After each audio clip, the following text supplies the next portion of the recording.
The test is in 4 parts: Part 1, Part 2, Part 3, and Part 4. Now look at Part 1. Part 1. You are going to hear an orientation talk. First, you have some time to look at questions 1 to 5.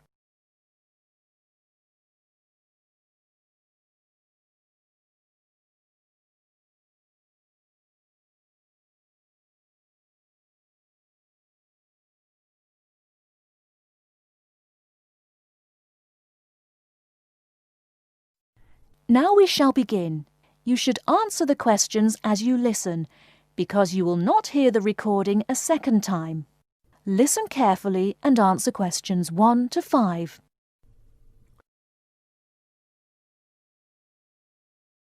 Welcome to Orientation Week. Today I am here with the captain of our school's women's gymnastics team. Her name is Elizabeth Rain, and she is a fourth-year student. I hope you can all see her as an example of a responsible student and athlete, a role model for everyone. Hi, Elizabeth. Thank you for stopping by our Orientation Week. Thank you for having me. Welcome to our university, everyone. If there are any of you thinking about joining our school's athletic program, I would strongly encourage you to do it. Being a part of the gymnastics team has been one of my best experiences during my time at this school. It has taught me so much about teamwork and friendship, and has even taught me how to improve my academics by prioritizing my time. I have some questions that I am sure the students will want to know the answers to as well. First of all, how did you find the time to do well in classes as well as train for gymnastics? Prioritizing is the key. You must be very organized. Every day I wake up and I know what I must do for the day. I plan things in order of importance. For example, if today I have a competition for gymnastics in the afternoon, then I know I have to finish my homework and studying in the morning. In other words, keeping an organized schedule of your priorities is very important. Can you explain to the students a little bit about your study habits? Well, I usually try to take classes that I'm interested in. This way, I have no excuse not to study because I chose the classes out of my own preference. I separate my study time by class. For example, if I have 5 classes for this semester, I will study for 1 class a day from Monday through Friday, and then review for all of them on the weekend. I won't try and study for all 5 of my classes at one time. It is too hard to do that, to remember everything and not feel like you are going crazy. It is very important to focus the time that you set aside for studying. I do not study with the television on. I try to keep away from all distractions, because I find that I learn better that way. But of course, how each individual will study depends on each person. Before you hear the rest of the conversation, you have some time to look at questions 6 to 10.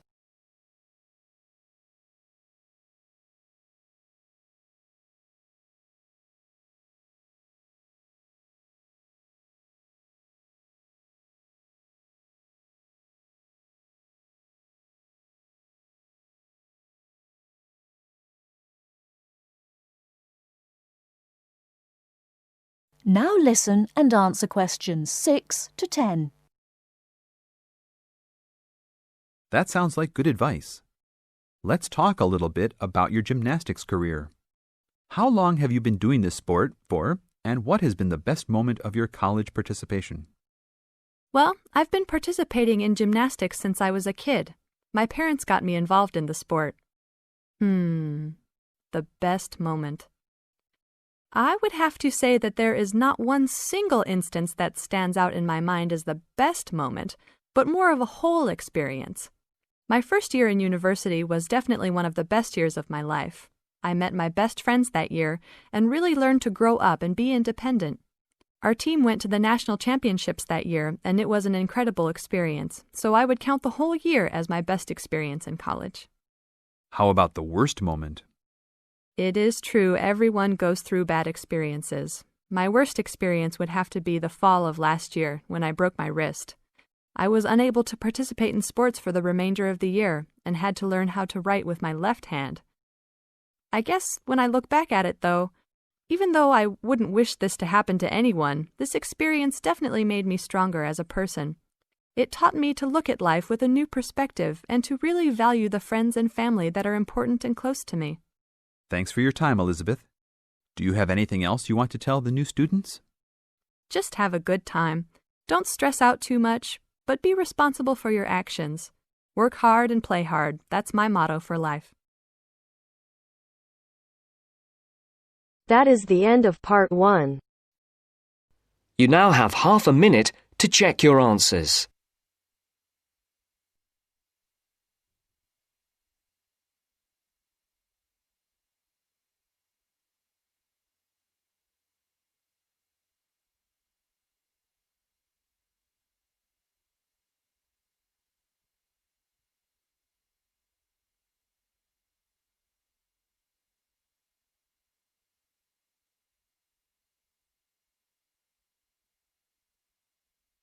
Now turns to part 2. Part 2. You will hear two students discussing the subject of rock art. First, you have some time to look at questions 11 to 17.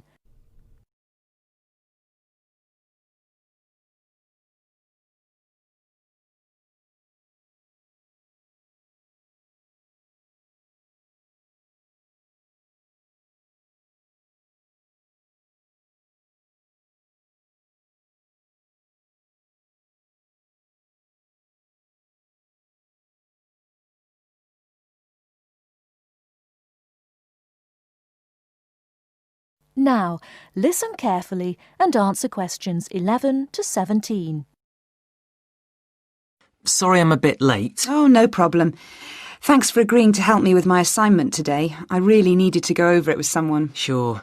You were going to talk about European rock art, weren't you? Yes, the rock drawings in the caves of Lascaux in western France. Oh, fantastic. Over 13,000 years old, I believe. What sort of drawings are they? They're drawings of animals on the whole, but you can also find some human representations, as well as some signs. There are roughly 600 drawings at Lascaux. Really? Were they mostly pictures of bulls? Well, no, actually. The animal most depicted was the horse. Have a look at this graph.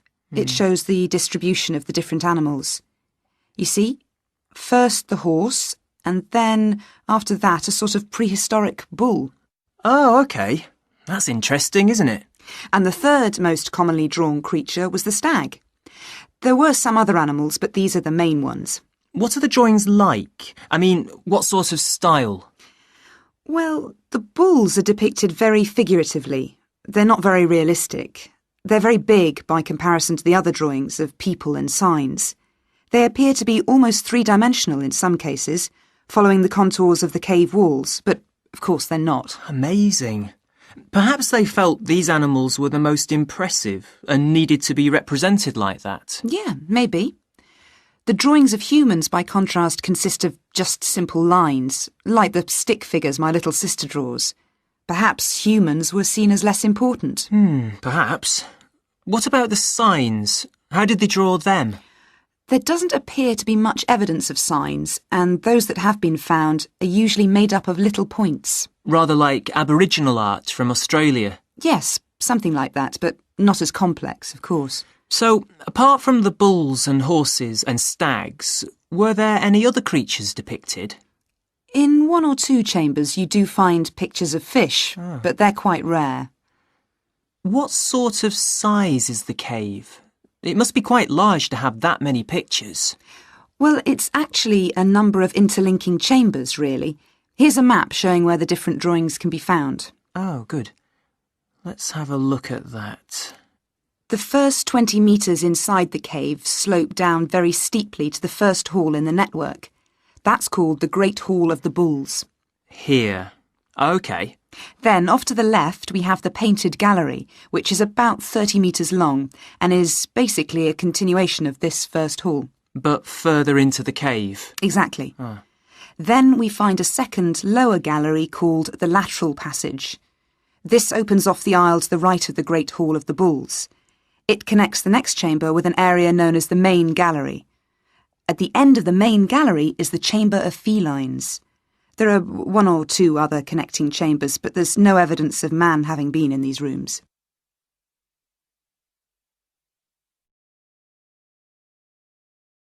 Before you hear the rest of the talk, you have some time to look at questions 18 to 20.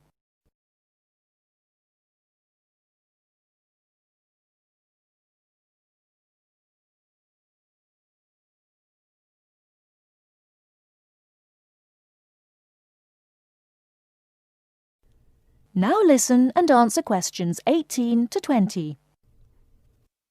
Is the cave open to the public today? Well, no, because after the initial discovery in 1940, it was opened and literally millions of people came through to see the drawings. Then, in the 50s, the experts started to worry about the damage being done to the drawings, and the government finally closed the Lascaux cave in 1963. Is that so? It wasn't really the tourists that were doing the harm, but the fact that after thousands of years the cave was suddenly open to the atmosphere, and so bacteria and fungi started to destroy the pictures.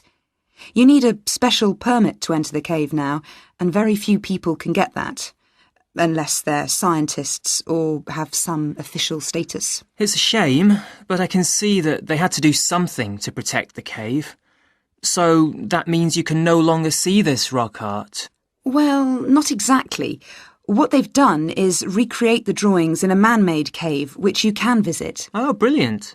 Yeah, the authorities decided to reproduce the two best sections of the site, so they've created a life-size copy of the Hall of the Bulls and of the painted gallery. It's just a cement shell, which corresponds in shape to the interior of the original. So now you can visit the caves without actually harming any of the 13,000-year-old paintings. Mm-hmm. That is the end of part 2. You now have half a minute to check your answers.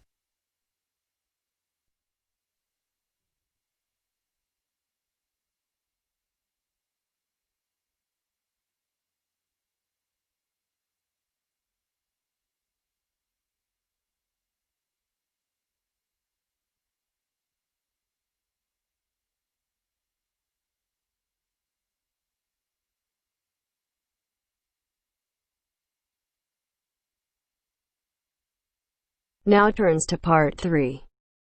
Part 3. You will hear a tutor giving some business students instructions about a finance project. First, you have some time to look at questions 21 to 26.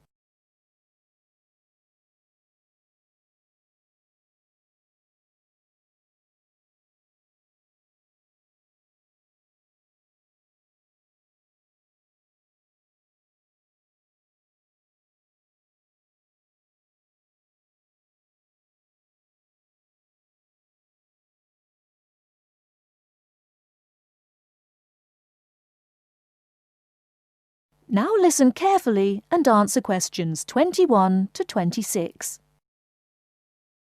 OK, can you quieten down, please? Now, today I'm going to talk to you about your assignment. We've been studying the effects of the exchange rate, so I'm going to give you a project to do on this. Right, can you make some notes while I'm talking? The first thing that I'd like you to do in order to prepare this is to select where you're interested in. I mean, which country, and therefore which currency you're going to be operating in. OK, now the purpose of the project is to make money, and I'm hoping some of you will make a significant amount. So, I want you to suppose that you have £100 that you will have to invest purely in the rises and falls of the exchange system. In other words, you'll be trying to predict rates. This is a project that you'll be doing together, but before you work together, you'll have to go off and research what you need to know about the economy of that country and how well it's doing or is expected to do in the near future. You could all make up a little information sheet with your notes on, clearly legible, because then I want you to get together, we can do that next week, and to go round and read about each other's countries. When you see how well or badly each country is doing, I want you to decide what your exchange rate is going to be against all the other currencies. After that is all sorted, what you're going to do is go round the other students and attempt to sell your money to the others. Remember, this will depend on the success of your country's economy and the rate you fixed for your currency. Now, you're not allowed to just swap currencies with each other, but you may wish to buy from the other countries. But you must do a proper transaction. All the way through this, you must keep your accounts properly for each transaction. I'll give you 1 week to do this, and then we will set a time for the deals to finish, a bit like the stock exchange. And at that point, I will ask you to calculate how much you have made. Is that clear? Before you hear the rest of the talk, you have some time to look at questions 27 to 30.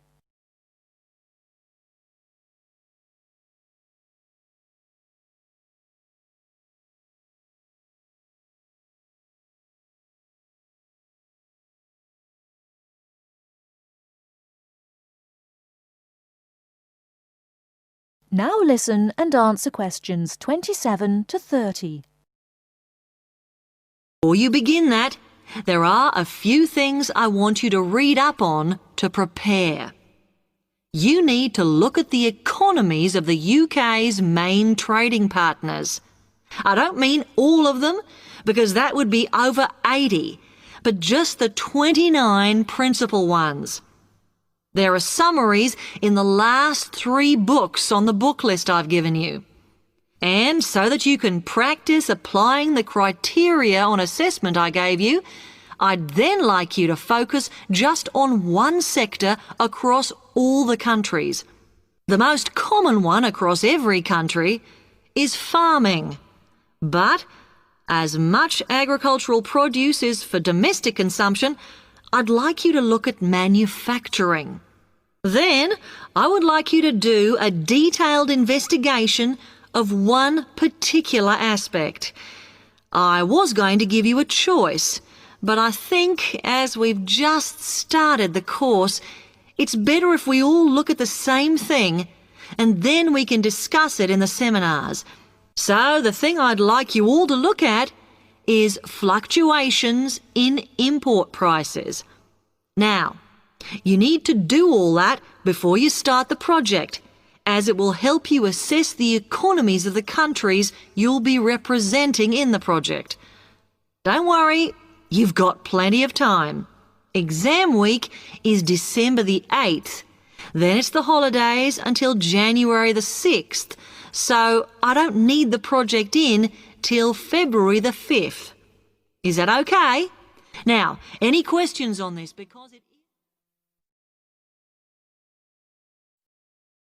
That is the end of part 3. You now have half a minute to check your answers.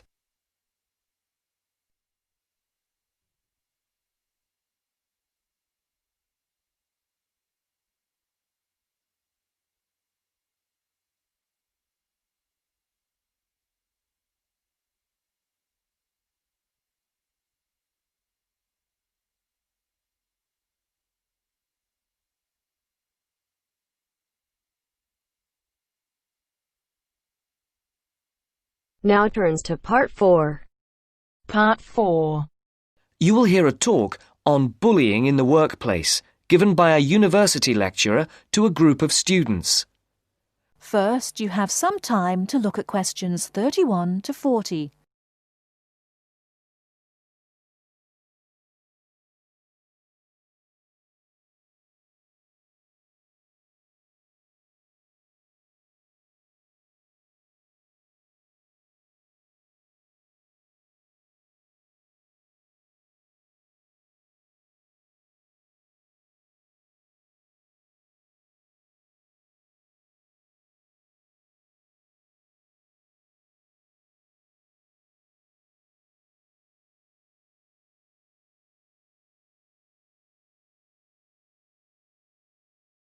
Now listen carefully and answer questions 31 to 40.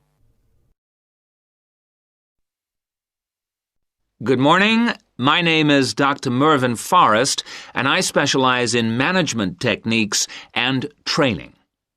I've been invited here today to talk to you about the cost to the economy of bad management.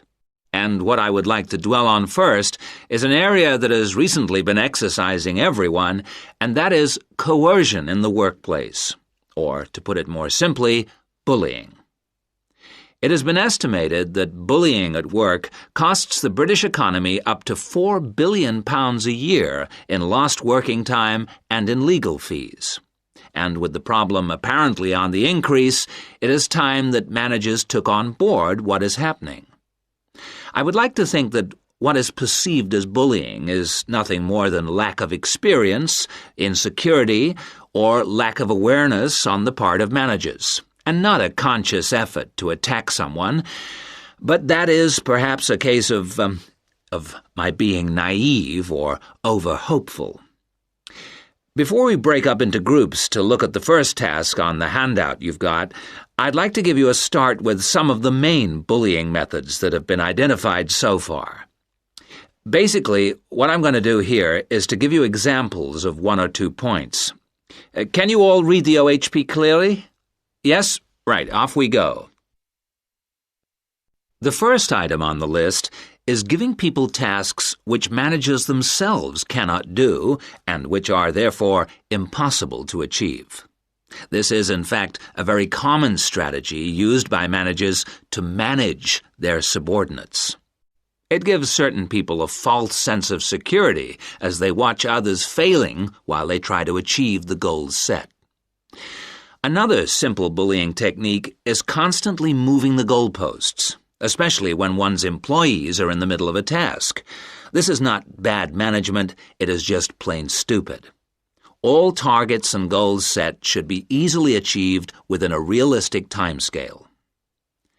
Sending memos to someone else criticizing the performance of a task where the individual has no way of replying is another common technique, especially when the manager concerned does not reply or makes it impossible for subordinates to contact him or her by not answering the telephone or not replying to emails.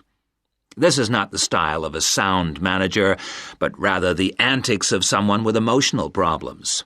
If you behave like that, don't expect your staff to respect you. And now, the technological bully. It is interesting how all tools designed to help can be turned into dangerous weapons. The urgent email bully is fast becoming a problem in the office. Employees turn on their computers to be faced with a string of badly worded emails, making instant and often unrealistic demands, which reveal the hysteria mode of management. Have you ever felt a sense of dread before looking at your email, even your personal messages? All companies should develop a company strategy whereby there is an email code of practice, with offensive messages being forwarded to a designated person for appropriate action. I would now like you to break up into groups and brainstorm other bullying techniques which you think you may have experienced, and perhaps, if you're honest, which you have been party to. I can think of at least 9 more bullying strategies. I would also like you to consider ways in which you think that each of the techniques on your list can be countered. Is everyone clear as to what the task is? Yes? Okay. You've got 20 minutes to do this. That is the end of part 4. You now have half a minute to check your answers.